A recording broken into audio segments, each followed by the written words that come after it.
જય ભીમ, નમો બુદ્ધાય. હું દિનેશભાઈ પાતર, એડવોકેટ ગોંડલ.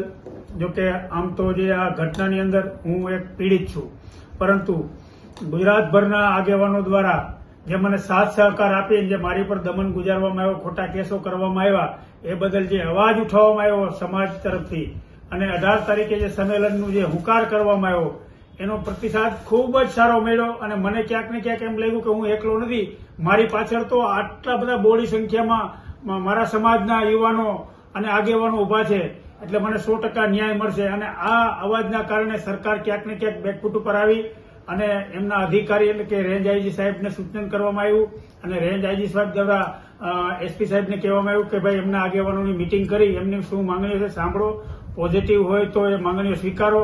અમને એને આજ રોજ જેતપુર મુકામે ડીવાયએસપી કચેરી ખાતે એસપી સાહેબ અને 2 ડીવાયએસપી, ગોંડલના ડીવાયએસપી, જેતપુરના ડીવાયએસપી અને સમાજના આગેવાનો દ્વારા આજે મિટિંગ કરવામાં આવી. એમાં જે સમાજના આગેવાનો દ્વારા જે મારી 2 માંગણીઓ છે કે મારી ઉપર ખોટા કેસો કરવામાં આવ્યા, એ કેસોમાંથી મને રિમૂવ કરવામાં આવે, અને જે અધિકારીઓ પોતાની સત્તાનો દુરુપયોગ કર્યો છે એની ઇન્કવાયરી કરી અને એની ઉપર કાયદેસરની કાર્યવાહી કરવાનો કોલ લેખિતમાં આપેલો અને બાહેધરી આપી, જે સમાજના આગેવાનોને ક્યાંક ને ક્યાંક ગળે ઉતરતા અને આમ સંમેલન હાલનું છે એ મોકૂફ રાખવાની જાહેરાત કરે છે. તો એ બાબતે હું સંમત છું અને સમાજનો જે મને સહકાર આપ્યો છે એ બદલ બધાનો ખૂબ ખૂબ આભાર માનું છું.